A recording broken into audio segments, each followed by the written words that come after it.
বাবাজি নবী হযরত ঈসা আলাইহিস সালাম একদিন কবরের পাশ দিয়ে যাচ্ছিলেন, দেখলেন কবরের মধ্যে আযাব হচ্ছে। আযাব দেখে তিনি কষ্ট পাইলেন। কষ্ট পাওয়ার পরে তিনি সামনে চলে গেলেন। যাওয়ার পরে তিনি তার কাজ শেষ করে যখন তিনি ওই রাস্তা দিয়ে আসছিলেন, ওই আসার পরে দেখলেন যাওয়ার সময় যেই কবরে শাস্তি হচ্ছিল, আসার সময় ওই কবরে দেখেন আল্লাহর রহমত, কবরটা আল্লাহর নূরে নূরান্বিত হয়ে গেছে। আরো জোরে বলেন না সুবহানাল্লাহ। হযরত ঈসা আলাইহিস সালাম আশ্চর্য হয়ে গেলেন। যাওয়ার সময় দেখলাম কবরের মধ্যে আযাব হচ্ছে, আসার সময় দেখি সেই কবরটা রহমত বরকতে ভরে গেছে। কি কারণে হতে পারে? সাথে সাথে আল্লাহর কাছে হযরতে ঈসা আলাইহিস সালাম আল্লাহকে ডাক দিয়ে বললেন, রব্বুল আলামিন, যাওয়ার সময় দেখলাম কবরের মধ্যে আযাব, আসার সময় দেখি সেই কবরে রহমত, কারণ কি জানতে চাই। আল্লাহ তাআলা ডাক দিলেন, ঈসা রে শোনো, এই লোকটার কবরে আযাব হচ্ছিল তার গুনাহের কারণে, পাপের কারণে, অন্যায়ের কারণে কবরে শাস্তি দেওয়া হচ্ছিল। কিন্তু আজকের একটা ঘটনার কারণে আমি আর শাস্তি দিতে পারছি না, আমি আর শাস্তি দিতে পারলাম না। এবার ঈসা আলাইহিস সালাম আল্লাহকে বলে, আল্লাহ ঘটনা কি জানতে চাই। আল্লাহ তাআলা বলে, শোনো, এই লোকটা যেদিন দুনিয়া থেকে চলে আসে তার স্ত্রী ছিল গর্ভবতী, পেটে ছিল সন্তান। এই সন্তান বাবার মুখটা দেখতে পারে নাই। আগে আমি তাকে দুনিয়া থেকে নিয়ে আসি, পাপের কারণে কবরে শাস্তি হচ্ছিল, আযাব দিচ্ছিলাম। আর ওই স্ত্রী সন্তান প্রসব করেছে, সন্তানটা প্রসব করে আস্তে আস্তে লালন পালন করেছে। লালন পালন করার পরে এই আজকের দিনের ঘটনা, এই সন্তানটাকে হাতে নিয়ে মসজিদে চলে গেছে, মাদ্রাসার মক্তবে চলে গেছে। মক্তবের হুজুর এই সন্তানের কাছে সর্বপ্রথম আজকে একটা সবক দিয়েছে। সর্বপ্রথম এই সন্তানকে তার পবিত্র মুখ দিয়ে সর্বপ্রথম একটা সবক দিয়েছে।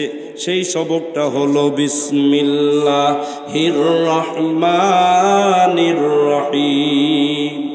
এই সন্তান সর্বপ্রথম হুজুরের কাছ থেকে বিসমিল্লাহ শিখেছে। বিসমিল্লাহর মধ্যে আল্লাহর নাম আছে না নাই? সবাই বলেন আছে না নাই? তিনটা নাম আছে, একটা আল্লাহর জাতি নাম, আর দুইটা হচ্ছে সিফাতি নাম। রহমান নাম আছে, রাহিম নাম আছে। এখন আল্লাহ তাআলা বলেন, এই সন্তানের পবিত্র মুখে এখনো গুনাহ করে নাই, বাচ্চা ছোট মানুষ। এই সন্তান যখন আমার নামটা উচ্চারণ করেছে, আমার রহমতের সাগরে জুস মেরেছে গো।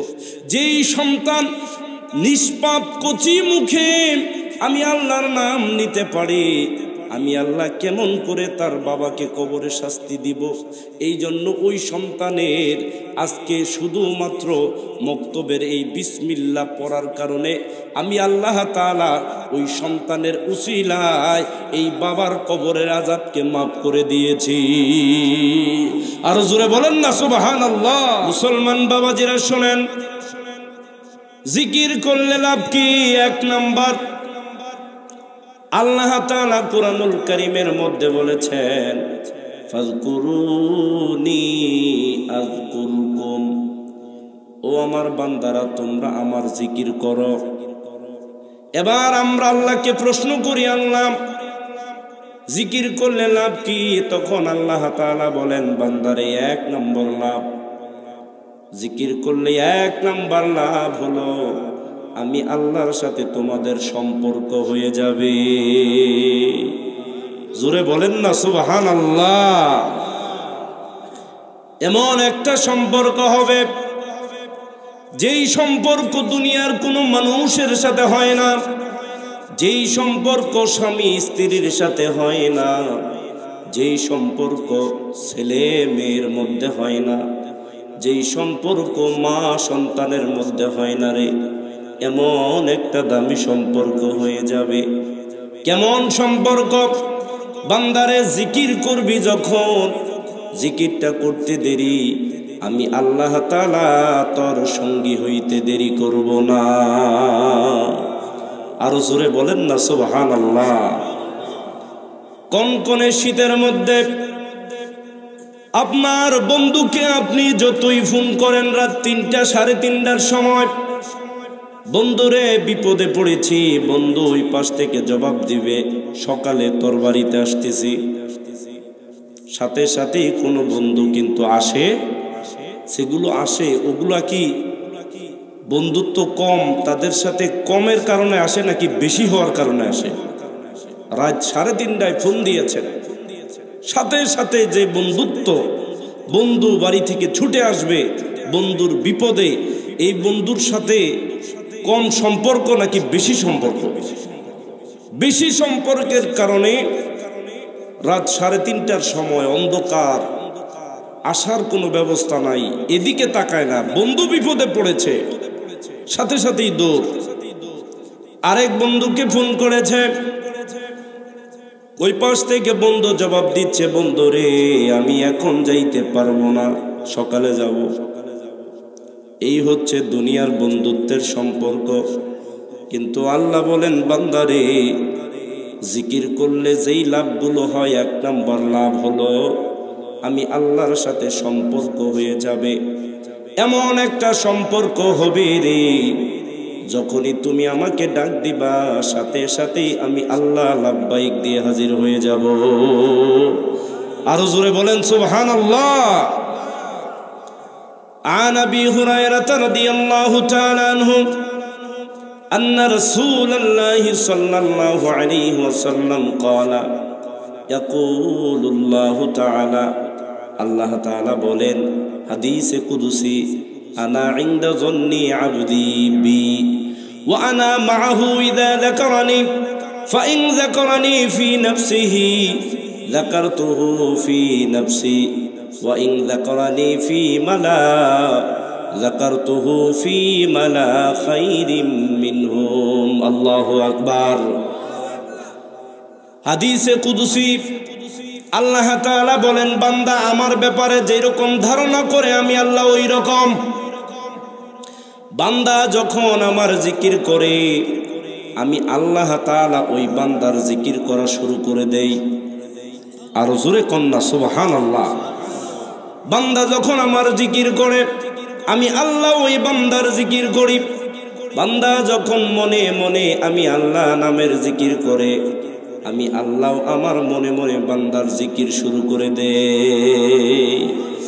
বান্দা যখন কোনো মাহফিলে বসে একসাথে বসে আমি আল্লাহর নামের জিকির করে রে, আমি আল্লাহ তাআলা দুনিয়ার মধ্যে এরকম মানুষ নিয়ে আনা, বরং ফেরেশতাদের মাহফিলে বসিয়া ওই সমস্ত বান্দাদের জিকির শুরু করে দে। আরো জোরে বলেন না সুবহানাল্লাহ। তাহলে জিকির করলে যেই লাভগুলো হবে 10টা পয়েন্টে কথা বলবো। 1 নাম্বার, আল্লাহর সাথে বন্ধুত্ব হয়ে যাবে, আল্লাহর সাথে সম্পর্ক হয়ে যাবে। আমরা কি আল্লাহর সাথে সম্পর্ক করতে চাই কি চাই না? সবাই বলেন চাই কি চাই না? যদি আমরা আল্লাহর সাথে সম্পর্ক করতে চাই তাহলে 1 নম্বর আমাদের বেশি বেশি আল্লাহর নামের জিকির করতে হবে। এতে কি হবে? আল্লাহর সাথে আমাদের সম্পর্ক হয়ে যাবে। এবার 2 নম্বর, আল্লাহ তাআলা বলেন, বান্দারে শুধু আমার সাথে সম্পর্ক হবে না, যতক্ষণ তুমি আমার নামের জিকির করবা, যতক্ষণ তুমি আমার নামের জিকির করবা আমি আল্লাহ তাআলা ততক্ষণ তোমার উপর রহমত বর্ষণ করতে থাকব। আরো জোরে বলেন না সুবহানাল্লাহ।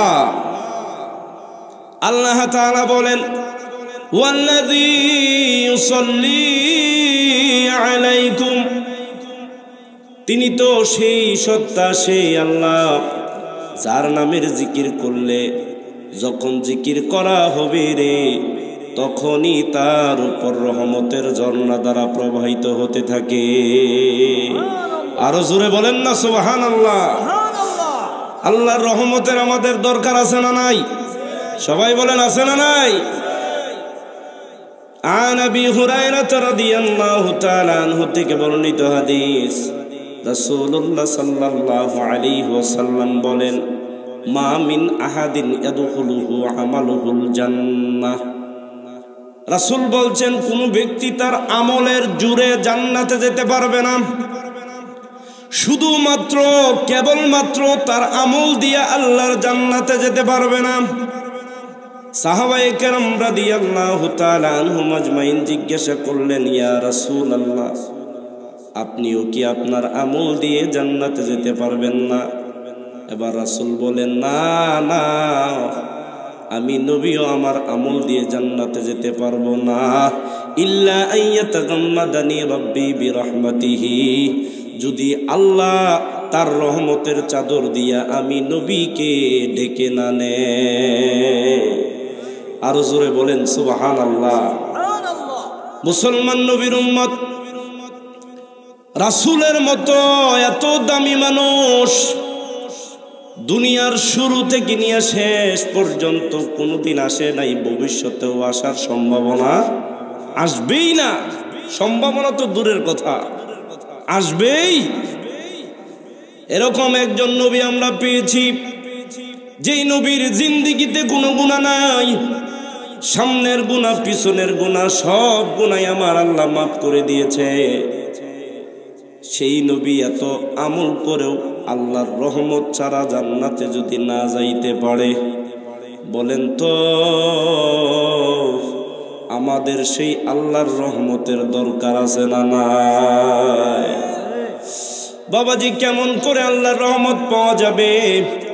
কোরআন খুলুন, কোরআনের মধ্যে আল্লাহ বলে দিয়েছে, বান্দারে আমার রহমত যদি পেতে চাও, বেশি বেশি তোমরা আমার নামের জিকির করো।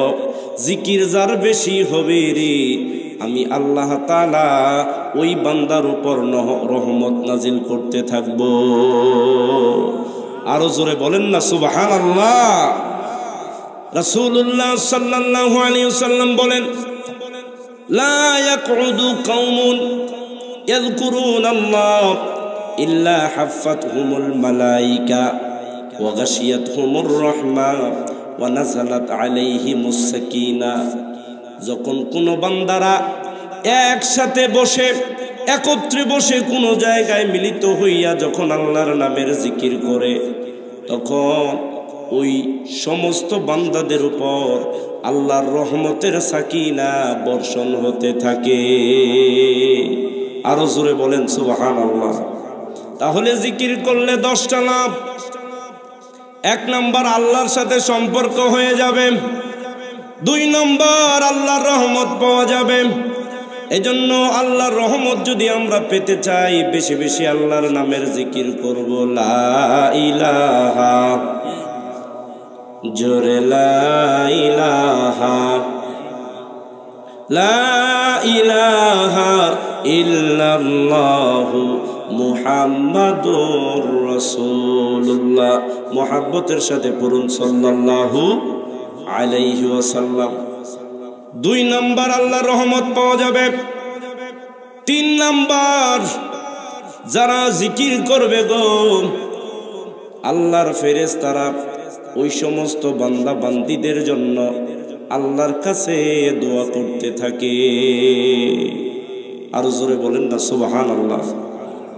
ফেরেশতারা যদি আল্লাহর কাছে দোয়া করে, একজন ফেরেশতা গোটা পৃথিবীর মানুষের জন্য যদি দোয়া করে, একজন ফেরেশতার দোয়ার কারণে গোটা পৃথিবীর মানুষকে আল্লাহ মাফ করে দিতে পারেন।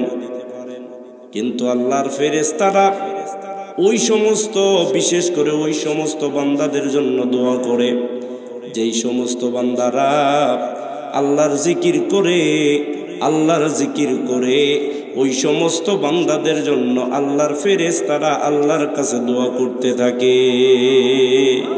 আরো জোরে বলেন না সুবহানাল্লাহ। এই গেল 3 নাম্বার।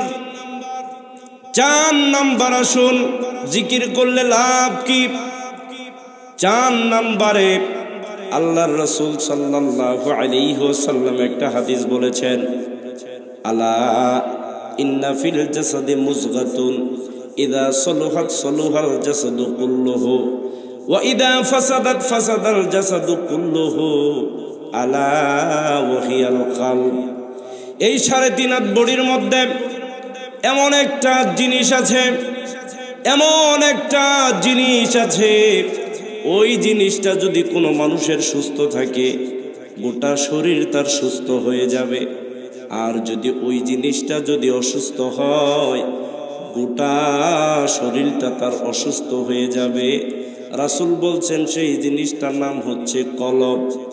এই কলবটা যদি সুস্থ থাকে গোটা শরীর সুস্থ থাকবে, আর এই কলব যদি কোনো কারণে অসুস্থ হয়ে যায় তাহলে গোটা শরীর সুস্থ থাকলেও ওটাকে সুস্থ বলে, সুস্থ বলে না। এবার রাসূল বলছেন কোরআন হাদিস গবেষণা করে যেটা পাওয়া গেছে সেটা হলো জিকির করলে 4 নাম্বার যেই লাভ হয় সেটা হলো অন্তরটা আমার আল্লাহ পরিষ্কার করে দেয়। আরো জোরে বলেন না সুবহানাল্লাহ। আপনারা কি আমার কথা বুঝতেছেন? প্রত্যেকটা কথার দলিল হাদিস কোরআন, এর বাইরে কোনো কথা নাই। অন্তর কিভাবে অপবিত্র হয় কিভাবে শোনেন। রাসূলুল্লাহ সাল্লাল্লাহু আলাইহি ওয়াসাল্লাম বলেন ইন্নাল মুমিনা ইযা আযনাবা কানাত নুকতাতুন সাউদাউ ফি কলবিহি। মুমিন যখন একটা অন্যায় করে, একটা গুনাহ করে, একটা পাপ করে, সাথে সাথেই তার অন্তরের মধ্যে একটা করে দাগ বসে যায়। মুমিন যখন একটা অন্যায় করে, মুসলমান যখন একটা মিথ্যা কথা বলে, সাথে সাথে অন্তরের মধ্যে দাগ বসে যায়। মুমিন যখন একজনের গীবত করে, সাথে সাথে অন্তরের মধ্যে দাগ বসে যায়। মুমিন যখন একজন মানুষের চুগলখড়ি করে, সাথে সাথে অন্তরের মধ্যে দাগ বসে যায়। মুমিন যখন একজনের উপর জুলুম করে, সাথে সাথে অন্তরের মধ্যে দাগ বসে যায়। মুমিন যখন ঘুষ খায়, সাথে সাথে অন্তরের মধ্যে দাগ বসে যায়। মুমিন যখন সুদ খায়, সাথে সাথে অন্তরের মধ্যে দাগ বসে যায়। মুমিন যখনই কোনো না কোনো পাপের সাথে সম্পর্ক রাখবে, সাথে সাথে অন্তরের মধ্যে ময়লা জমে যায়, একটা করে দাগ বসে যায়। রাসূলুল্লাহ সাল্লাল্লাহু আলাইহি ওয়াসাল্লাম বলেন ইন্না হাযিহিল কুলুবা তাসদাউ কামা ইয়াসদাউল হাদীদু ইযা আসাবাহুল মা। প্রত্যেকটা জিনিসের উপর মরিচা পড়ে, যেরকম লোহার কাছে যদি পানি থাকে তাহলে লোহার মধ্যে মরিচা পড়ে কি পড়ে না? সবাই বলেন। যারা কথা বলতেছেন না মনে হয় তাদের পড়ে না, পড়ে কি না? রাসূল বলছেন প্রত্যেকটা জিনিসের মধ্যে মরিচা পড়ে। এই অন্তরের মধ্যেও তোমাদের গুনাহের কারণে মরিচা পড়ে যায়। মনে রাখবেন আল্লাহর গোলামেরা, যাদের অন্তরে গুনাহ থাকবে, অন্তর যাদের পরিষ্কার থাকবে না, কিয়ামতের দিন তারা আল্লাহর দর্শন পাবে না, আল্লাহর দেখা তাদের কপালে জুটবে না। কিয়ামতের দিন আমরা কি আল্লাহকে দেখতে চাই কিনা? সবাই বলেন চাই কিনা? জান্নাতে যদি আমরা আল্লাহকে দেখতে চাই, কিয়ামতের ময়দানে যদি আল্লাহকে আমরা দেখতে চাই, তাহলে সুন্দর একটা কলব নিয়ে আল্লাহর সামনে হাজির হতে হবে, যেই কলবের নাম হচ্ছে কলবে সালিম। সুবহানাল্লাহ বলেন, আরো জোরে বলেন না সুবহানাল্লাহ। আল্লাহ তাআলা বলেন ইয়াউমা লা ইয়ানফাউ মালু ওয়ালা বানুন ইল্লা মান আতাল্লাহা বিকলবিন সালিম। আল্লাহ তাআলা বলছেন সেদিন মাল দিয়া, সম্পদ দিয়া কোনো ব্যক্তি কোনো উপকারে আসবে না, তবে যার পরিষ্কার আত্মাটা নিয়ে যারা আল্লাহর সামনে হাজির হবে, আল্লাহ এই আত্মার দিকে তাকাইয়া, অন্তরের দিকে তাকাইয়া তাকাইয়া জান্নাতে যাওয়ার পারমিশন দিবে।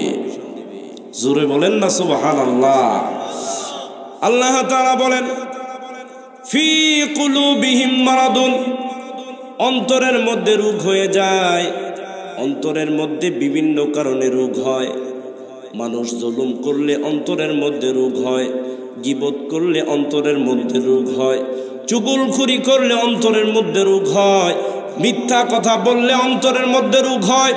ক্ষেতের বাতর ছাটলে, অনেকেই ক্ষেতের বাতর ছাটে না, এরকম আল্লাহর ওলি মনে হয় আমাদের দেশে নাই। আছে? জিকির করে আর ক্ষেতের বাতর ছাড়ে? হ্যাঁ, পুরা ক্ষেতের মধ্যে যা দান না হবো, মনে হয় বাতরের মধ্যে তার থেকে বেশি দান হবো। এই জন্য জিকির করে আর বাতুর কাইটা পরের জমি ছোট কইরা নিজেরটা বাড়ায়, শান্তি কেন নাই রে দুনিয়ায়। ও মুসলমান ভেবে দেখো বৈশা নিরালায়, শান্তি কেন নাই রে দুনিয়ায়। কথা বলেন ঠিক কিনা? অন্যের জমি ছোট কইরা নিজেরটা বাড়ায়। বাতর কাটার মাধ্যমে যারা এই সমস্ত কাজ করে, এদের অন্তরের মধ্যে অসুস্থতা আছে, এদের অন্তরের মধ্যে রোগ আছে। আল্লাহ তাআলা বলেন এই রোগ নিয়ে কিয়ামতের দিন গেলে আল্লাহ তাআলার দর্শন পাওয়া যাবে না, কিয়ামতের দিন কোনো লাভ হবে না, অন্তরের মরিচা নিয়ে আল্লাহর সামনে দাঁড়ানো যাবে না। সাহাবায়ে কেরাম রাদিয়াল্লাহু তাআলা আনহুম আজমাইন রাসূলের কাছে জিজ্ঞাসা করলেন, ইয়া রাসূলুল্লাহ, ইয়া হাবিবাল্লাহ, কেমন করে অন্তরের ময়লা দূর করা যায়? রাসূল বলছেন 4টা মেডিসিন দিব। কয়টা? সবাই বলেন কয়টা? এই 4টা মেডিসিন যারা ভক্ষণ করবে, 4টা মেডিসিনের উপর যারা আমল করবে, আমি রাসূল ঘোষণা করলাম এদের অন্তরের মধ্যে কোনো ময়লা থাকবে না, অন্তরটা পরিষ্কার হয়ে যাবে রে, স্বচ্ছ সুন্দর আত্মা নিয়ে আল্লাহর সাথে দেখা করতে পারবে। বলেন সুবহানাল্লাহ। অন্তর পরিষ্কার করার ব্রাশ, অন্তর পরিষ্কার করার হাতিয়ার হলো 4টা। 1 নাম্বার হলো বেশি বেশি মৃত্যুর কথা স্মরণ করা, বেশি বেশি মৃত্যুর কথা স্মরণ করা। কারণ যে কোনো মুহূর্তে আজরাইল আমার আপনার সামনে এসে যেতে পারে কি পারে না? সবাই বলেন পারে কি পারে না? যে কোনো মুহূর্তে আজরাইল আসতে পারে, যে কোনো মুহূর্তে আজরাইলের সামনে আমরা ধরা খেয়ে যেতে পারি। এই জন্য মৃত্যুর কথা স্মরণ যে ব্যক্তি বেশি বেশি করবে, মৃত্যুর কথা যদি স্মরণ বেশি বেশি করে, ওই ব্যক্তির দ্বারা মানুষের গীবত করা সম্ভব হবে না, ওই ব্যক্তির দ্বারা মানুষের চুগলখড়ি করা সম্ভব হবে না, ওই ব্যক্তির দ্বারা সুদ খাওয়া সম্ভব হবে না, ওই ব্যক্তির দ্বারা ঘুষ খাওয়া সম্ভব হবে না। মৃত্যুর কথা বেশি বেশি স্মরণ করার কারণে লোকটা গুনাহ থেকে বাঁচতে পারবে, আর গুনাহ থেকে বাঁচার কারণে বাঁচতে পারলেই আল্লাহ তাআলা তার দিলের ময়লাটা পরিষ্কার করে দিবে। আরো জোরে বলেন না সুবহানাল্লাহ। এই জন্য বেশি বেশি মৃত্যুর কথা যারা স্মরণ করবে অন্তর পরিষ্কার হয়ে যাবে। 2 নম্বর রাসূল বলেছেন ওয়াতিলাওয়াতিল কুরআন, যারা বেশি বেশি কোরআন তেলাওয়াত করবে গো, যতক্ষণ কোরআন তেলাওয়াত করবে, সকালবেলা কোরআন তেলাওয়াত করবে, সন্ধ্যাবেলা কোরআন তেলাওয়াত করবে, জোহরের নামাজ পড়ে কোরআন তেলাওয়াত করবে, আসর পরে কোরআন তেলাওয়াত করবে, মাগরিব পরে কোরআন তেলাওয়াত করবে, এশার নামাজ পড়ে যারা কোরআন তেলাওয়াত করবে, যার তেলাওয়াতের পরিমাণ যত বেশি হবে, এই তেলাওয়াতের কারণে আমার আল্লাহ তাআলা ওই মুসলমানের কলবের ময়লা পরিষ্কার করে দিবে। জোরে বলেন না সুবহানাল্লাহ। এই জন্য যারা আমরা কোরআন পারি, কোরআন পড়ব, বেশি বেশি আমরা কোরআন পড়ব। আর যদি না পারি তাহলে আমাদের সন্তানদেরকেও কোরআন শেখানোর দরকার আছে না নাই? সবাই বলেন আছে না নাই? বাবারে, এই যে হাফিজি মাদ্রাসা, এই মাদ্রাসায় আপনাদের মেয়েরা পড়ে, এই যে আজকেও তো 1 2 3 তিনজন মেয়েকে আজকে, তিনজন মেয়েকে আজকে হাফেজ হওয়ার স্বীকৃতি, হাফেজ হওয়ার সম্মাননা দেওয়া হয়েছে। আলহামদুলিল্লাহ বলেন, আরো জোরে বলেন আলহামদুলিল্লাহ।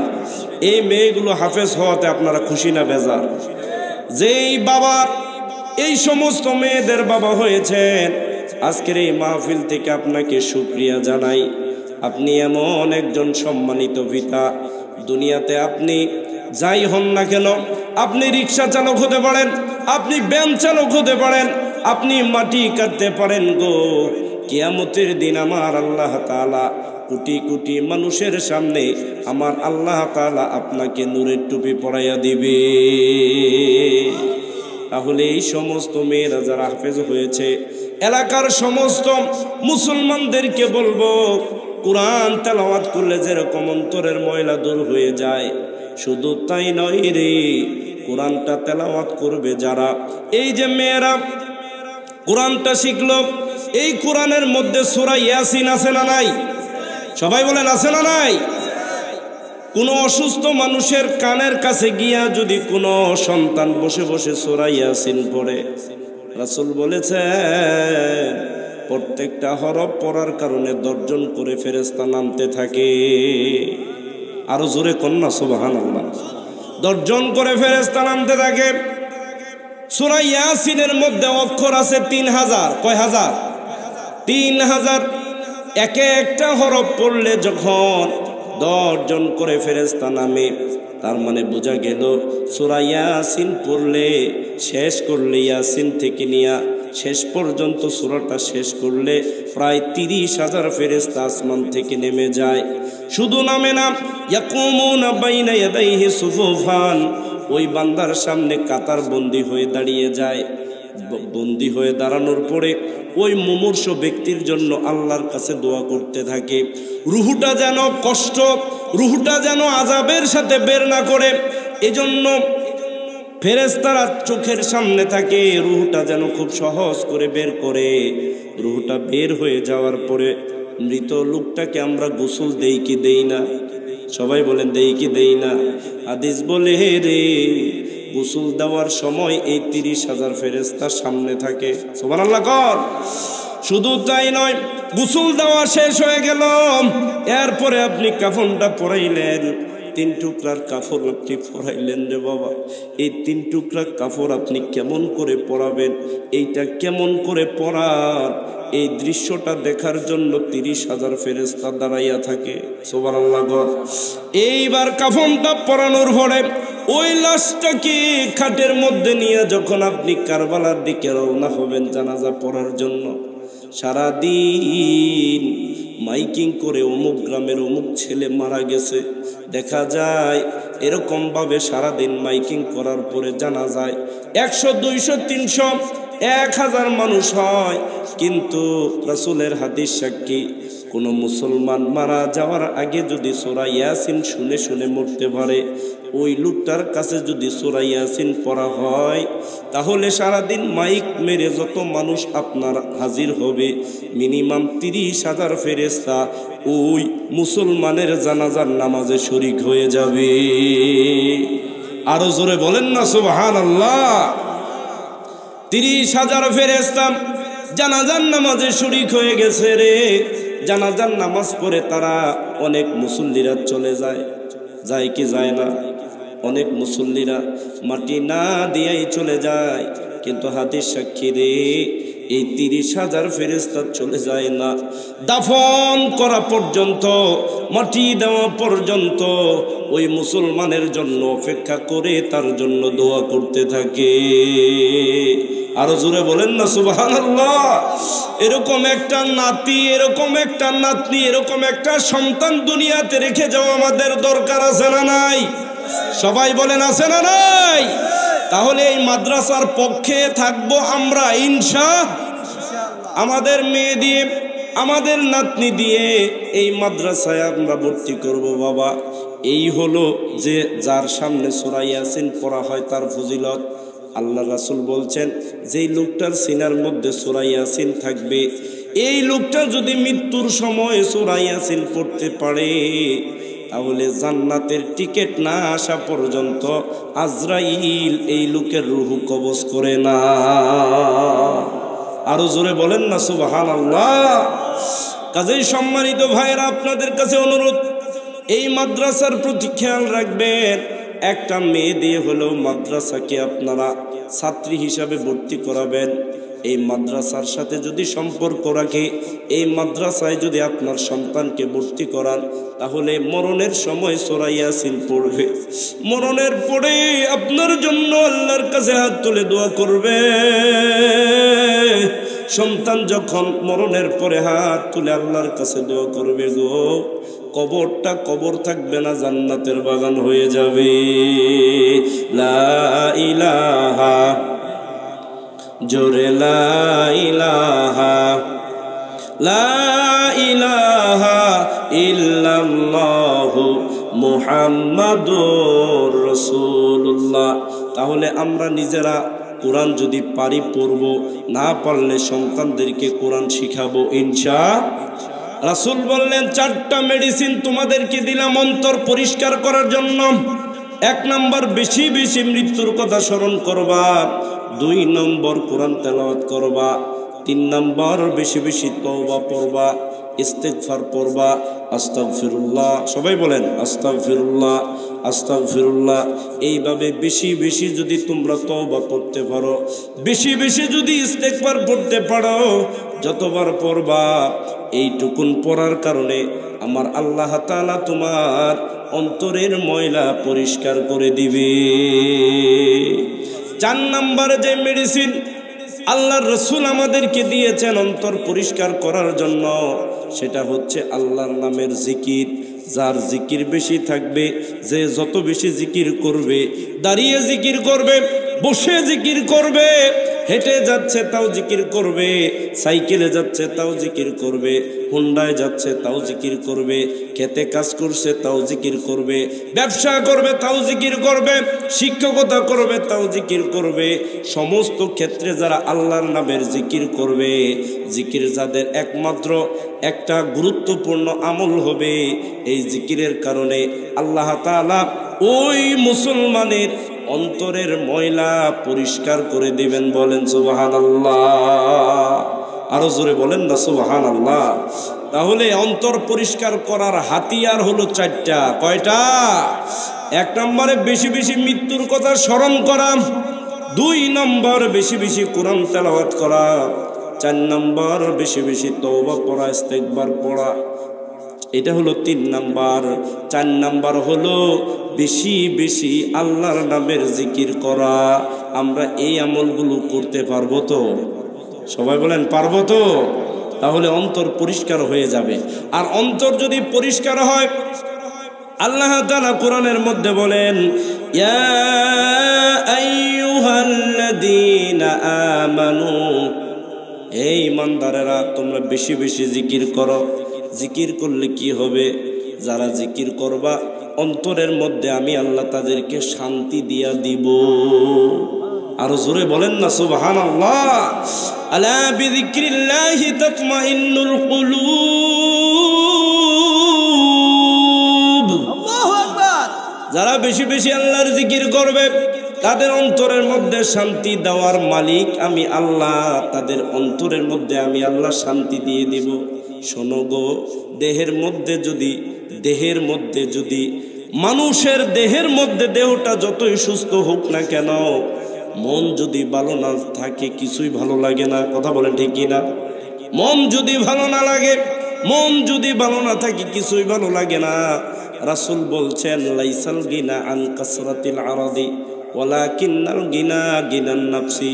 বহু সম্পদের মালিক, টাকার মালিক, গাড়ির মালিক, বাড়ির মালিক, বহু অর্থ সম্পদের মালিক, ওই লোকটাকে রাসূল ধনী বলে নাই, কিন্তু অন্তরের ধনী, যেই ব্যক্তি অন্তর থেকে ধনী, ওই লোকটাই হচ্ছে একমাত্র ধনী। সুবহানাল্লাহ বলেন। এই অন্তরের শান্তি যারা পেতে চায়, রাসূলুল্লাহ সাল্লাল্লাহু আলাইহি ওয়াসাল্লাম হাদিসের মধ্যে বলেছেন, আল্লাহ তাআলা কোরআনের মধ্যে বলেছেন, তারা যেন বেশি বেশি আল্লাহর নামের জিকির করে। বলেন না সুবহানাল্লাহ। তাহলে জিকির করলে 5 নম্বর লাভ, অন্তরের মধ্যে শান্তি পাওয়া যায়। সুবহানাল্লাহ পড়েন, আরো জোরে বলেন না সুবহানাল্লাহ। জিকির করলে ভালো লাগে না? সবাই বলেন ভালো লাগে। অন্তরের মধ্যে শান্তি পাওয়া যায়। এটা হলো নগদ পুরস্কার। আরো তো পুরস্কার সামনে আছে, সেটা আল্লাহ দিব, আল্লাহ সেটা সামনে দিবে। 6 নাম্বার আসুন, জিকির করলে কি লাভ? 6 নম্বর যেই লাভ, রাসূলের সাহাবী হযরতে মুআয ইবনে জাবাল রাদিয়াল্লাহু তাআলা আনহু তিনি বলেন, মা আমিলাল আবদু আমালান আনজালাহু মিন আযাবিল্লাহ মিন যিকরিল্লাহি আযজা ওয়া জাল্লা। যেই ব্যক্তি আল্লাহর আযাব থেকে বাঁচতে চায়, যেই ব্যক্তি আল্লাহর আযাব থেকে বাঁচতে চায়, সে যেন বেশি বেশি জিকির করে। কারণ জিকির একমাত্র একটা আমল, যে আমলটা করবে আমার আল্লাহ তাআলা ওই লোকটাকে আল্লাহর আযাব থেকে বাঁচাইয়া দিবে। আরো জোরে বলেন না সুবহানাল্লাহ। আরে মুসলমান শুনেন, এই গেল 6 নাম্বার। 7 নাম্বার হলো জিকির করলে 7 নাম্বার যেই পুরস্কার, সেটা হলো রাসূলুল্লাহ সাল্লাল্লাহু আলাইহি ওয়াসাল্লাম বলেন, আনা আবি দারদা রাদিয়াল্লাহু তাআলা আনহু থেকে বর্ণিত, আবু দারদা রাদিয়াল্লাহু তাআলা আনহু থেকে বর্ণিত হাদিস, রাসূল বলেন, আলা উখবিরুকুম বিআফদালা মিন দার আলা উখবিরুকুম বিআফদালা, আমি কি তোমাদেরকে এমন একটা আমলের কথা বলবো না যে আমলটা আল্লাহর কাছে অতি পবিত্র? তোমাদের আমলের মধ্যে সবচাইতে উত্তম আমল, যে আমলটা অতি পবিত্র আমল, যে আমলটা করলে আল্লাহ খুশি হয়।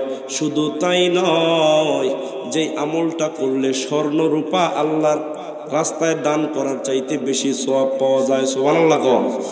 স্বর্ণ রূপা, এমনকি জিহাদের ময়দানে শত্রুর সামনাসামনি দাঁড়িয়ে জিহাদ করলে যে পরিমাণ সওয়াব হয়, ওই পরিমাণ সওয়াবের থেকেও বেশি সওয়াব পাওয়া যায়। এমন একটা আমল কি তোমাদেরকে বলবো না? সাহাবারা বললেন, কি একটা আমল যে আমল করলে স্বর্ণরূপা আল্লাহর কাছে দান করার চাইতে সওয়াব পাওয়া যায়? জিহাদের ময়দানে শত্রুর সামনাসামনি দাঁড়িয়ে জিহাদ করলে জিহাদের সওয়াব মিলে, এই আমলটা আমাদের জানার দরকার আছে না নাই? রাসূল বললেন, শুনো, সেই আমলটা হলো আল্লাহর নামের জিকির। সুবহানাল্লাহ বলেন, আরো জোরে বলেন না সুবহানাল্লাহ। এই গেল 7 নাম্বার। স্বর্ণরূপ আল্লাহর রাস্তায় যদি আমরা দান নাও করতে পারি, কিন্তু আমরা তো আল্লাহর নামের জিকির করতে পারবো তো? সবাই বলেন, পারবো তো? লাভ হবে কি? স্বর্ণ রূপা জিহাদের ময়দানে শত্রুর সাথে জিহাদ করলে, জিহাদ করতে গিয়ে আপনি হয় তারে মারবেন, তা না হলে সে আপনাকে মারবে। এই যে মারলেন, মার খেলেন, যে সওয়াব হলো তার থেকেও বেশি সওয়াব হবে যদি আপনি আল্লাহর নামের জিকির করেন। আরো জোরে বলেন সুবহানাল্লাহ। এই গেল 7 নাম্বার। 8 নাম্বার, নবীজির সাহাবী হযরতে আনাস রাদিয়াল্লাহু তাআলা আনহু বলেন, জিকির করলে লাভ কি? শোনো, মান সাল্লাল গাদাতা ফি জামাআতিন সুম্মা কাআদা ইয়াযকুরুল্লাহ হাত্তা তাতলুআশ শামসু সুম্মা সাল্লা রাকাতাইনি কানাত লাহু কাহাজ্জিন ওয়া উমরাতিন। বলেন না সুবহানাল্লাহ। ফজরের নামাজের পর নামাজটা জামাতের সাথে পড়বা। নামাজটা পড়ার পরে ওই মুসল্লায় বসে বসে আল্লাহর নামের জিকির করবা। কতক্ষণ? সূর্য ওঠার আগ পর্যন্ত। এই সময় যদি জিকির করতে পারো, জিকিরটা করার পরে সূর্যটা ভালোভাবে উঠার পরে 2 রাকাত নামাজ পড়বা। এইটুকুন আমল যদি করতে পারো, আমি নবী ঘোষণা করলাম, তোমার আমল নামায় একটা কবুল হজ এবং উমরা করার সওয়াব লেখা হয়ে যাবে।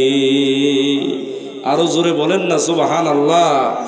পৃথিবীতে 3টা আমল করলে, হজ না করলেও হজের সওয়াব পাওয়া যায়। 3টা আমল। 1 নাম্বার, ফজরের নামাজের পরে কেউ যদি আল্লাহর নামের জিকির করে সূর্য ওঠা পর্যন্ত, হজ না করলেও আল্লাহ তার আমল নামায় হজের সওয়াব দিয়ে দিবে। আরো জোরে কন, আরো একটু জোরে কন। 2 নাম্বার হচ্ছে, রাসূল বলেন, আল হাজ্জু আল জুমআতু হাজ্জুল মাসাকিন। আজকে বৃহস্পতিবার চলে গেল, রাতটা কিন্তু জুমার রাত চলছে। কথা কোন ঠিক কিনা? জুমার রাত চলছে। বাবাজি, যাদের অর্থ সম্পদ আছে তারা তো মক্কা মদিনায় যায়, কিন্তু আমরা যারা যাইতে পারি না অর্থ সম্পদের অভাবে, কিন্তু রাসূল বলে গেছেন কিছু আমল করবা। 1 নাম্বার, ফজরের পরে সূর্য ওঠার আগ পর্যন্ত জিকির করবা। 2 নম্বর, দুনিয়ার মিসকিন মানুষদেরকে সুসংবাদ দিয়ে গেছে, ও মিসকিনেরা, ও গরিবেরা, শোনো, জুমার দিন সুন্দর করে ওযু করে আগে আগে মসজিদে এসে যদি জুমার নামাজটা আদায় করতে পারো, আমি রাসূল ঘোষণা করলাম এক একটা জুমাই হবে তোমাদের জন্য হজের সময়। আরো জোরে বলেন না সুবহানাল্লাহ। হাজী সাহেব হজ করে বছরে একবার, কিন্তু একজন মিসকিন মানুষ, একজন গরিব মানুষ মিনিমাম সপ্তাহে হজ করে, মাসে হজ করে 4 বার। কয়বার? 4 বার। কারণ মিনিমাম 4টা জুমা আছে একটা মাসের মধ্যে। কথা বলেন ঠিক কি না?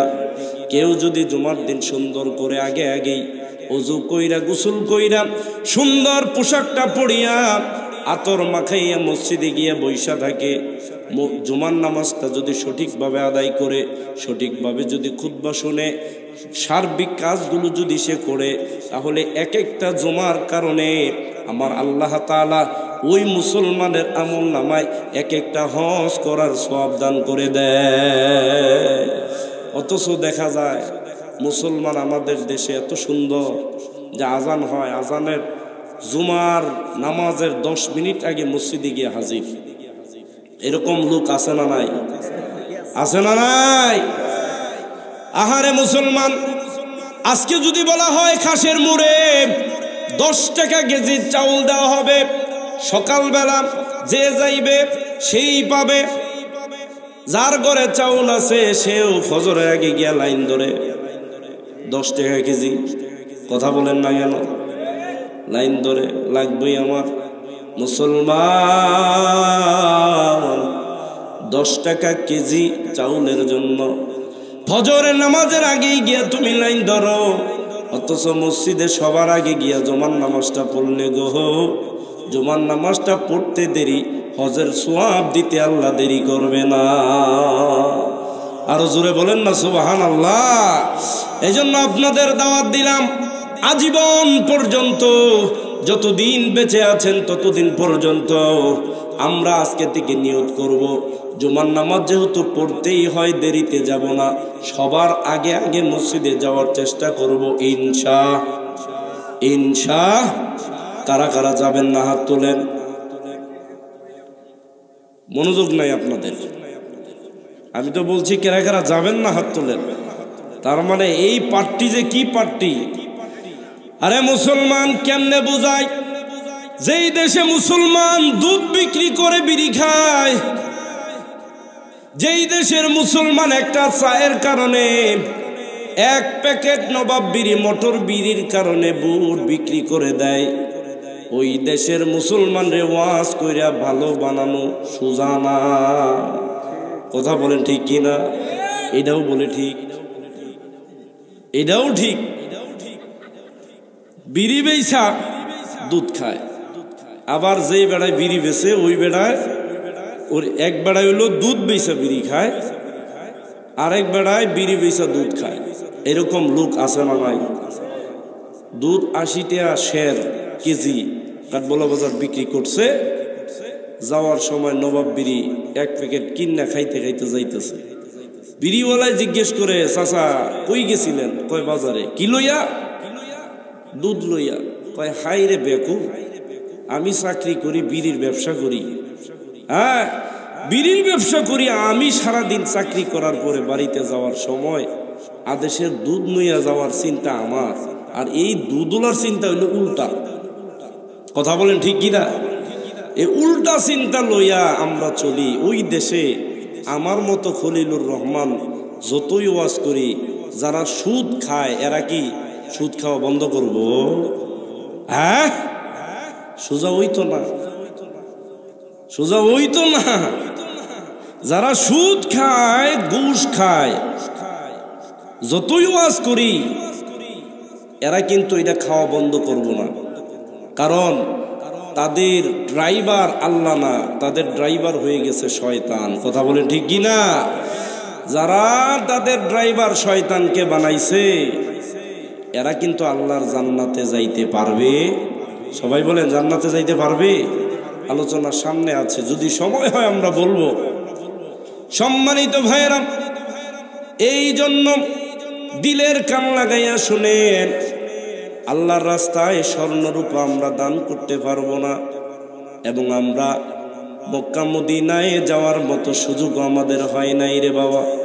কিন্তু রাসূল বলেছেন 3টা কাজ করলে হজ করার সওয়াব পাবা। কয়টা?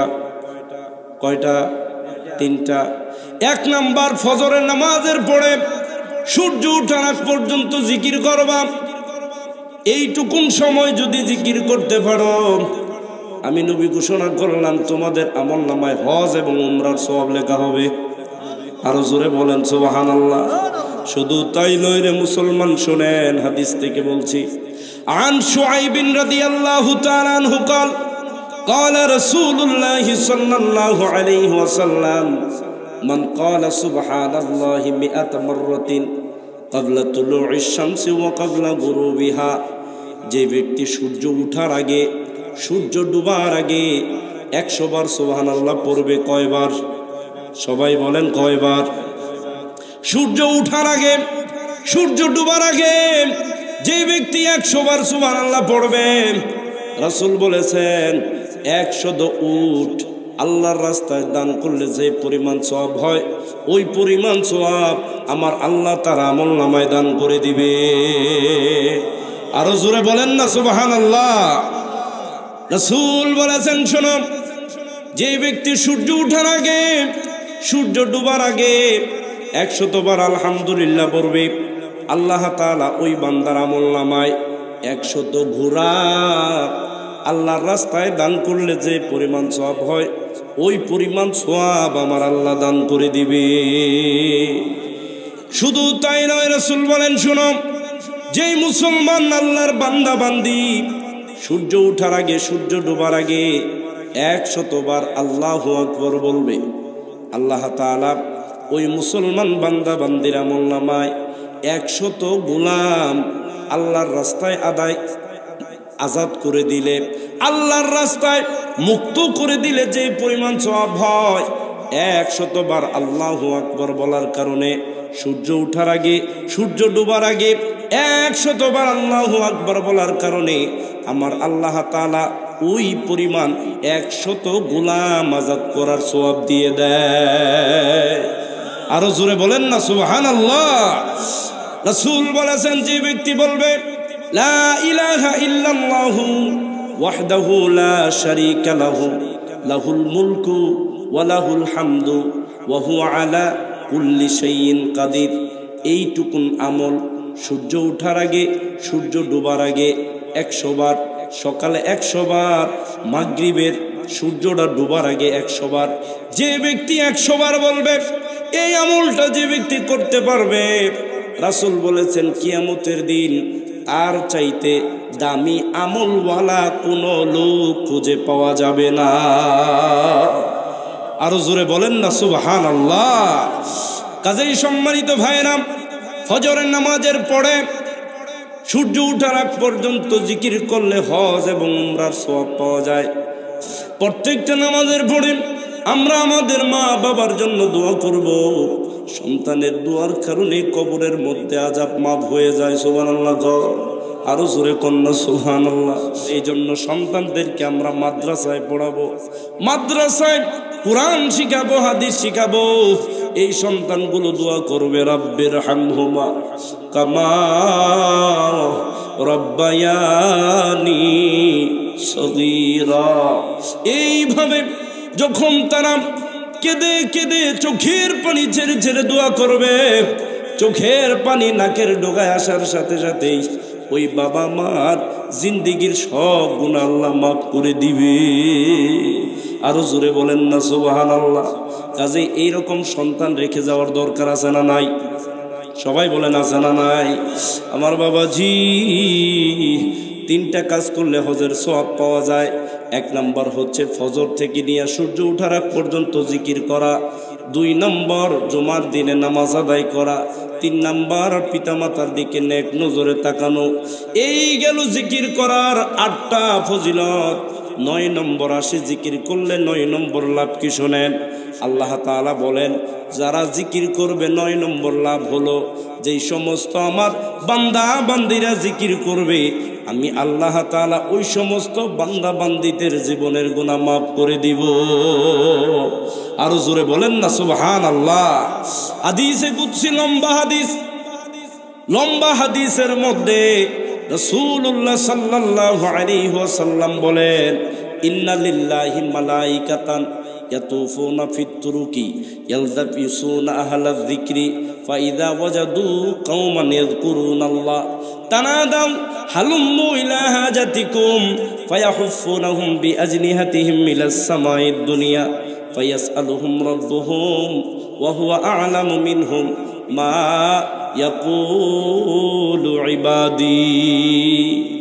আল্লাহর রাসূল বলেন, যখন কোনো বান্দা এক জায়গায় বসে আল্লাহর জিকির করে, এই জাকিরিন বান্দাদেরকে আল্লাহর ফেরেশতারা রহমতের চাদর দিয়ে ডেকে নেন। ডাকতে ডাকতে ডাকতে একজনের উপর আরেকজন এইভাবে যাইতে যাইতে আসমান পর্যন্ত চলে যায়। আসমান পর্যন্ত যাওয়ার পরে আমার আল্লাহ তাআলা এই সমস্ত ফেরেশতাদেরকে জিজ্ঞাসা করে, ফেরেশতারা রে, আমার বান্দারা কি বলে কি করে? তখন ফেরেশতারা জবাব দেয়, আল্লাহ গো, তোমার বান্দারা এই জায়গায় বসে জিকির করে, সুবহানাল্লাহ পড়ে, আলহামদুলিল্লাহ পড়ে, আল্লাহু আকবার বলে, লা ইলাহা ইল্লাল্লাহ পড়ে, এই সমস্ত জিকিরগুলো করতেছে। তখন আল্লাহ জিজ্ঞেস করেন, ফেরেশতারা রে, তারা যে আমার জিকির করতেছে আমারে দেখছে কিনা? আল্লাহকে আমরা দেখছি? সবাই বলেন আমরা দেখছি। আমরা কেউ আল্লাহকে দেখি নাই। ফেরেশতারা বলে, না, আপনারে দেখে নাই। তখন আল্লাহ জিজ্ঞেস করে, তারা যদি আমারে দেখতো তাহলে কি করত? আল্লাহর ফেরেশতারা জবাব দেয়, যদি আল্লাহ আপনারে দেখতো, কানু আশাদ্দা লাকা ইবাদাতান ওয়া আশাদ্দা লাকা তামজিদান ওয়া আকসারা লাকা তাসবিহা। যেই পরিমাণ ইবাদত করে না দেখে যদি আপনারে দেখতো, বেশি বেশি ইবাদত করত। না দেখে যেই পরিমাণ আপনারে ডাকে, যদি দেখতো গো, বেশি বেশি আপনারই ডাকতো। কারণ আপনার চাইতে সুন্দর দুনিয়াতে আর কিছুই হতে পারে না। আল্লাহরে না দেখাই যদি আমরা এরকম ডাকতে পারি, দেখলে না জানি কি। কথা বলেন ঠিক কি না? তোমার সৃষ্টি যদি হয় এত সুন্দর, না জানি কি আল্লাহ তুমি কত সুন্দর, কত সুন্দর। সুবহানাল্লাহ পড়েন, আল্লাহ যে কত সুন্দর, এটা জান্নাতের মধ্যে জান্নাতীদের সবচাইতে বড় নিয়ামত হবে। সুবহানাল্লাহ পড়েন। সম্মানিত ভাইরা, এইভাবে আল্লাহকে আমরা না দেখে যখন তাসবিহ তাহলিল গুলো পড়তেছি, এরপর ফেরেশতাদেরকে আল্লাহ জিজ্ঞেস করে, আচ্ছা তারা যে না দেখে আমার তাসবিহ তাহলিল পড়ে, তারা আমার কাছে কি চায়?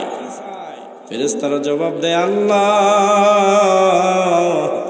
তারা আপনার কাছে জান্নাত চায়। সুবহানাল্লাহ পড়ে। আমরা সবাইকে আল্লাহর কাছে জান্নাত চাই কিনা? সবাই জান্নাত চায়। এবার আল্লাহ জিজ্ঞেস করে, জান্নাত দেখছে কিনা? ফেরেশতারা বলে, না, এটাও তো দেখে নাই।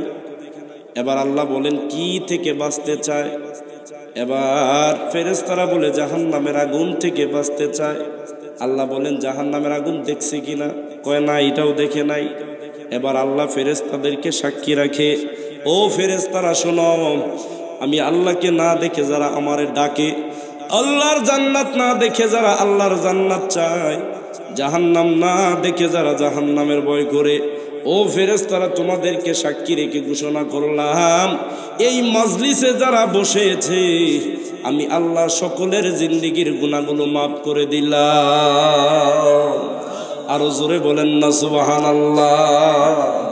ও মুসলমান, জিকির করলে 10টা লাভ। 9 নম্বর হচ্ছে আল্লাহ তাআলা আমাদেরকে মাফ করে দেয়। এবার মাফ করে দেওয়ার পরে কোথায় রাখবে? আল্লাহ কোরআনের মধ্যে জানাইয়া দিয়েছেন, বান্দারে যখন তোরে আমি মাফ করে দিয়েছি, তোর মধ্যে যেহেতু আর গুনাহ নাই, তোকে আমি জাহান্নামে দিব না, আমি আল্লাহ আমার জান্নাতের মেহমান বানাইয়া দিব। লা ইলাহা, জোরে লা ইলাহা, লা ইলাহা, লা ইলাহা, লা ইলাহা ইল্লাল্লাহু মুহাম্মাদুর রাসূলুল্লাহ। সকলে পড়ুন সাল্লাল্লাহু আলাইহি ওয়াসাল্লাম, বাবাজি আমি কোরআন এবং হাদিস থেকে বলার চেষ্টা করেছি, জিকির করলে 10টা লাভ।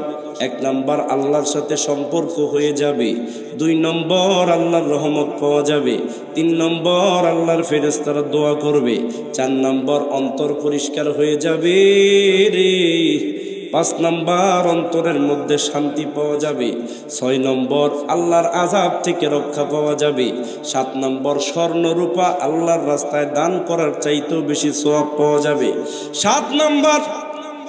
8 নম্বর হলো হজ না করেও হজের সওয়াব পাওয়া যাবে, 9 নম্বর আল্লাহর ক্ষমা পাওয়া যাবে, 10 নম্বর আল্লাহর জান্নাতের মেহমান হওয়া যাবে। বলেন না সুবহানাল্লাহ। তাহলে আমরা জিকির করতে রাজি আছি? সবাই বলেন রাজি আছি।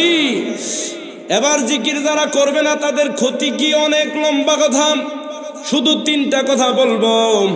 আল্লাহ তাআলা বলেন, বান্দা আমার জিকির কর, যদি করো লাভ হবে অনেক, কিন্তু যদি না করো 1 নাম্বার, ওয়ামান আ'রাদা আন যিকরি ফাইন্না লাহু মাঈশাতান দানকা। 1 নাম্বার, যদি আমার জিকির না করো তোর জীবনের সুখ শান্তি আমি আল্লাহ কেড়ে নিব। নাউজুবিল্লাহ পড়বেন না?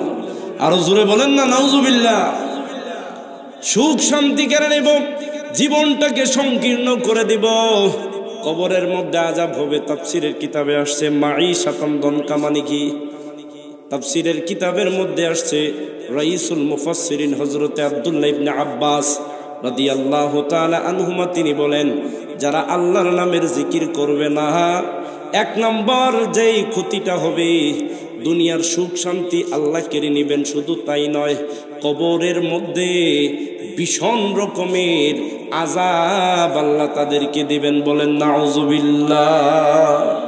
কবরের মধ্যে এমন আযাব দেওয়া হবে, মাঈশাতান দানকা, কবরকে এত সংকীর্ণ করে দেওয়া হবে। রাসূল বলেছেন, এমন ভাবে কবরটাকে সংকীর্ণ করে দেওয়া হবে রে, যেরকম ভাবে যেইভাবে একটা হাতের আঙ্গুল আরেকটা আঙ্গুলের মধ্যে ঢুকে যায়। কবরটা যতই প্রশস্ত করেন না কেন, যাদের জীবনে আল্লাহর জিকির থাকবে না, রাসূলের সুন্নত যাদের জীবনে থাকবে না, কবরটা তাদের আর লম্বা থাকবে না, চৌড়া থাকবে না, কবরটাকে আল্লাহ তাআলা সংকীর্ণ করে দিবেন। এই জন্য কবরের সংকীর্ণতা থেকে যারা বাঁচতে চায়, অবশ্যই তাদের জিকির করার দরকার আছে না নাই? 1 নম্বর হলো। 2 নম্বর, যারা জিকির করবে না, 2 নম্বর হলো, আল্লাহ বলেন, ওয়া ইয়াশু আন যিকরির রহমান নুকাইয়িদ লাহু শাইতানান ফাহুয়া লাহু কারীন। জিকির যারা করবে না, শোনো, 2 নম্বর যেই ক্ষতিটা হবে, যারা আল্লাহর নামের জিকির করবে না, আমি আল্লাহ তাআলা তাদের সঙ্গী হিসাবে শয়তানকে তাদের সাথে লাগাইয়া দিব। শয়তান তাদের সাথে সব সময় সঙ্গী হিসাবে থাকবে। এবার আপনি বলেন, শয়তান যেই মানুষের বন্ধু হবে, শয়তান যেই মানুষের সঙ্গী হবে, শয়তান ওই লোকটাকে আল্লাহর কাজ করতে দিবে কি দিবে না? দিবে? দিবে না। আল্লাহ বলেন, ইস্তাহওয়াযা আলাইহিমুশ শাইতান ফাআনসাহুম যিকরাল্লাহ। শয়তানকে সঙ্গী বানাই দিব, সে আল্লাহকে ডাকতে চাইবে না। চোখের সামনে আজান হওয়ার পরে মুসল্লিরা নামাজ পড়তে যাবে, কিন্তু সে মসজিদে যাইতে চাইবে না। চোখের সামনে ভালো কাজ চলতে থাকবে, কিন্তু সে ভালো কাজ করবে না, খারাপ কাজ ছাড়বে না। ভালো কাজ তার কাছে ভালো লাগবে না, খারাপ কাজ তার কাছে অবশ্যই ভালো লাগবে। এই জন্য, কারণ লোকটার জীবনে আল্লাহর জিকির নাই, আল্লাহর কোনো স্মরণ নাই, আল্লাহর বিধান মানার মতো মন মানসিকতা নাই। এই কারণে আল্লাহ তাআলা তার জিন্দিগির মধ্যে শয়তানকে সঙ্গী বানাইয়া দিবে। শুধু তাই নয়, আল্লাহ তাআলা 3 নম্বর যে ঘোষণাটা দিয়েছেন, শোনো, ওয়ামাই ইউরিদ আন যিকরি রাব্বিহি ইয়াসলুকুহু আযাবান সাআদা। যারা জিকির করবে না, শোনো, আমি আল্লাহ তাআলা তাদেরকে কঠিন শাস্তির মধ্যে গ্রেফতার করব। নাউজুবিল্লাহ পড়েন, আরো জোরে বলেন না নাউজুবিল্লাহ। কাজেই সম্মানিত ভাইরা, জিকির করলে যেরকম লাভ আছে, না করলেও ক্ষতি আছে না নাই? সবাই বলেন আছে না নাই? এবার ক্ষতিগুলো বললাম। এবার আসেন জিকির কেমনে করব। আল্লাহ বলছেন ওয়াজকুর রাব্বাকা ফি নাফসিকা তাদাররুআন ওয়া খীফাতান ওয়া দুনাল জাহরি মিনাল কওলি বিল গুদুবি ওয়াল আসাল ওয়া লা তাকুম মিনাল গাফিলিন। আল্লাহ তাআলা বলেন এমন ভাবে জিকির করো, মনে মনে জিকির করো, বই নিয়ে জিকির করো, কান্না জড়িত কণ্ঠে জিকির করো, মনে মনে জিকির করো, ভয় নিয়ে জিকির করো, বিনীতভাবে জিকির করো, কান্না জড়িত কণ্ঠে জিকির করো। সকালে করো গো, বিকালে করো। জিকির করার পদ্ধতি আল্লাহ বলে দিয়েছেন। কে বলে দিয়েছেন? আল্লাহ বলে দিয়েছেন। ফি নাফসিকা, মনে মনে জিকির করো, নফসের সাথে জিকির করো। বিভিন্নভাবে জিকির হয়, জবানের দ্বারা জিকির হয়, অন্তরের দ্বারাও জিকির হয়, অঙ্গ প্রত্যঙ্গের দ্বারাও জিকির হয়। সুবহানাল্লাহ পড়বেন না? বিভিন্নভাবে জিকির হয়। সুবহানাল্লাহ বললেও জিকির, আলহামদুলিল্লাহ বললেও জিকির। এটা হচ্ছে জিকরুল লিসান, জিহ্বা বা লিসানের জিকির। আর অন্তরের জিকির হইল এই যে রাত নিয়ে চিন্তা করেন, আহারে এই রাত যদি আর না শেষ হয়, এই রাতটা আল্লাহ কেমনে বানাইলো, এইটুকুন বিষয় নিয়ে যারা চিন্তা করবে এটাও এক প্রকার জিকির। এইটুকুন চিন্তা যারা করবে, রাসূল বলেছেন আল্লাহর সৃষ্টি নিয়ে যারা চিন্তা করবে, অল্প সময় চিন্তা করবে, অল্প সময় চিন্তা করার কারণে 60 বছর নফল ইবাদতের সওয়াব লেখা হয়ে যাবে। আরো জোরে বলেন না সুবহানাল্লাহ। এটা হচ্ছে অন্তরের জিকির। হাত দিয়া জিকির করা যায়, চোখ দিয়া জিকির করা যায়, জিহ্বা দিয়া জিকির করা যায়, নাক দিয়া জিকির করা যায়, কান দিয়া জিকির করা যায়, পা দিয়া জিকির করা যায়। কেমন করে? হাত দিয়ে জিকির হয় তখন যেটা আল্লাহ ধরতে বলেছেন সেটা আমরা ধরবো, যেটা আল্লাহ ধরতে বলে নাই সেটা আমরা ধরবো না, হাতের জিকির হয়ে যাবে। পা দিয়ে জিকির হয়, যেইখানে আল্লাহ যাইতে বলছেন আমরা সেইখানে যাব, আর যেইখানে আল্লাহ যাইতে বলেন নাই সেইখানে আমরা যাব না, তাহলে পায়ের জিকির হয়ে যাবে। কানের জিকির হয়, যেটা আল্লাহ শুনতে বলেছেন সেটা আমরা শুনবো, আর যেটা শুনতে বলে নাই আমরা সেটা শুনবো না, কানের জিকির হয়ে যাবে। সুবহানাল্লাহ পড়েন। আল্লাহ বলছেন কোরআন শোনো, আল্লাহ বলছেন কোরআন শোনো। ওয়াজ শুনলে গুনাহ হয় নাকি সওয়াব হয়? সবাই বলেন না কেন? অবশ্যই সওয়াব হয়, আমরা এটা শুনবো। কিন্তু মুসলমান, গান শুনলে গুনাহ হয় নাকি সওয়াব? গুনাহ হয়, ওইটা শোনা যাবে না। যারা আল্লাহর কোরআন শুনবে, ওয়াজ শুনবে, বয়ান শুনবে, ভালো কথা শুনবে, কানের জিকির হয়ে যাবে। যারা হারাম গান থেকে নিজের কানকে হেফাজত করবে, কানের জিকির হয়ে যাবে। চোখের জিকির মানে আপনি শরীয়ত বহির্ভূত কোনো জিনিস আপনি দেখবেন না, কিন্তু শরীয়ত যেটা দেখতে বলেছে সেটা দেখবেন, তাহলে চোখের জিকির হয়ে যাবে। তার মানে বোঝা যায় বান্দা ইচ্ছা করলে 24টা ঘন্টায় আমার আল্লাহর জিকিরের মধ্যে থাকতে পারে কিনা? পারে কিনা? অবশ্যই পারে। কাজেই সম্মানিত ভাইরা, এই যে জিকির আমরা করলাম, যদি আমরা করি, কিভাবে করব, করলে লাভ কি না করলে ক্ষতি কি আল্লাহ বলে দিয়েছেন। কেমন করে করব সেই পদ্ধতিও আল্লাহ এই কোরআনের মধ্যেই দেখিয়ে দিয়েছেন। ফি নাফসিকা, নফস নিজে নিজে করো, অনুচ্চ সুরে করো, মনে মনে করো, তাদাররুআ বিনীত ভাবে করো, ওয়া খীফাতা ভয়ের সাথে করো। এমন ভয়, আল্লাহ আল্লাহ আল্লাহ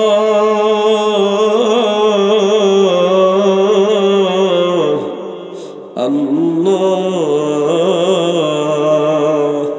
এভাবে মনে মনে আল্লাহকে ডাকবেন আর চোখ দিয়ে পানি বের হবে। সুবহানাল্লাহ পড়ে আরো জোরে করেন সুবহানাল্লাহ। এইভাবে আবেগ দিয়ে আল্লাহকে ডাকবেন, চোখ দিয়ে পানি বের হবে। আবেগ দিয়ে ডাকবেন, চোখ দিয়ে পানি বের হবে। আল্লাহ বলছেন এইভাবে জিকির করো। কিন্তু জিকির করতে করতে অনেকে লাভ দেয়, ফাল দেয়, আছে না নাই? লাভ দেয়, ফাল দেয়, বিভিন্ন জায়গায় উঠে যায়। সাবধান, এগুলো করা যাবে না।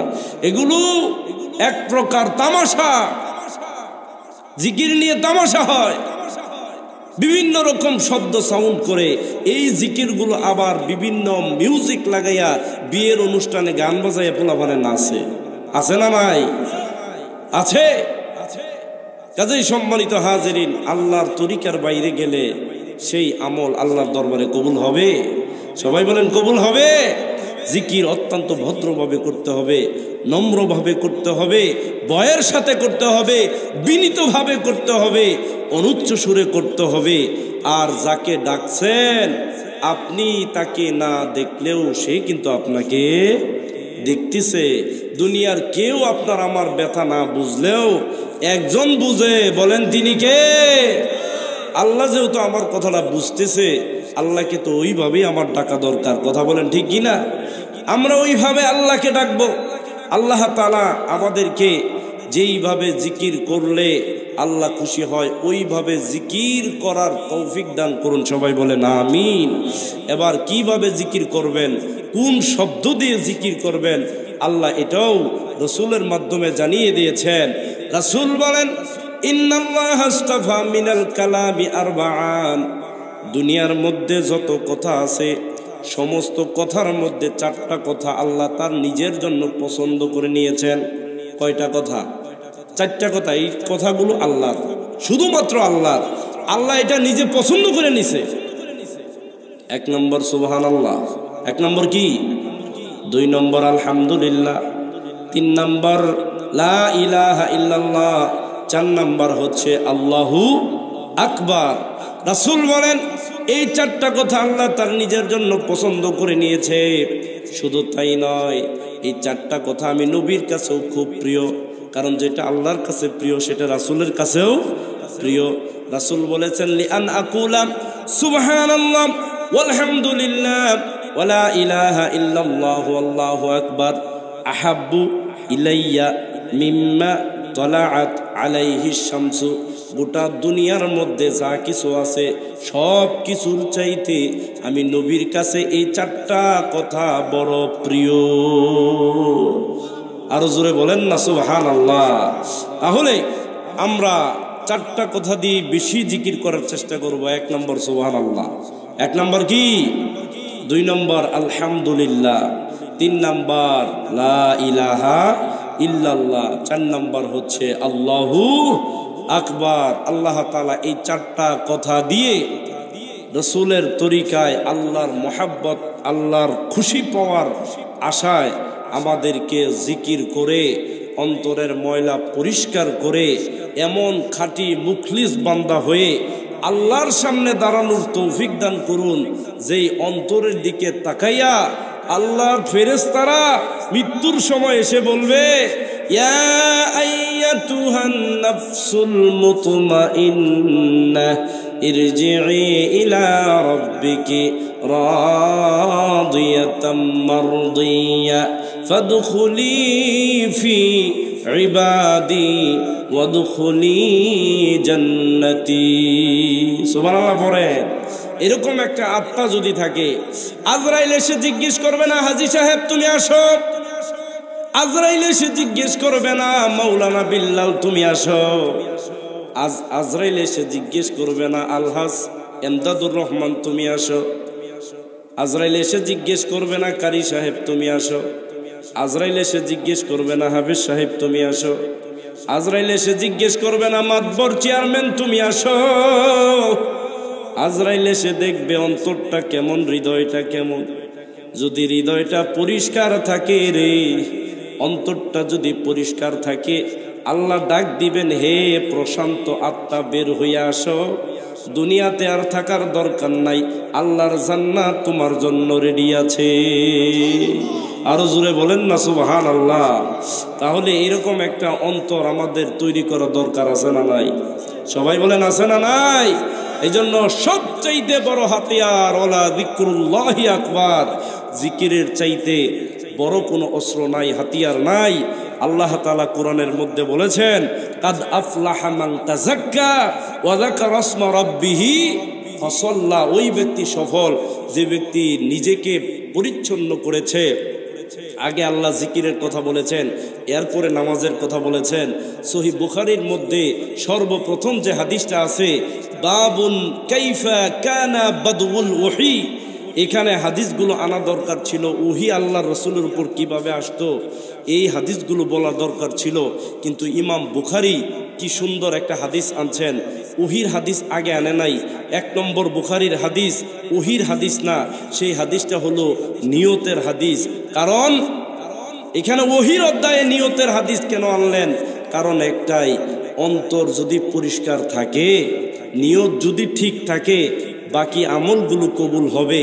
আর অন্তরই ঠিক নাই, নিয়তই ঠিক নাই, সেই আমলকারী যতই আমল করুক না কেন, সেই আমল আল্লাহর দরবারে কবুল হবে। এটাই চূড়ান্ত কথা। ওয়াযাকারা ইসমা রাব্বিহি ফাসাল্লা, আগে জিকির করো, আগে অন্তর পরিষ্কার করো, এরপরে তোমার এক একটা সেজদা দিবা জমিনে কবুল হয়ে যাবে আরশে। বলেন না সুবহানাল্লাহ? আরো জোরে বলেন সুবহানাল্লাহ।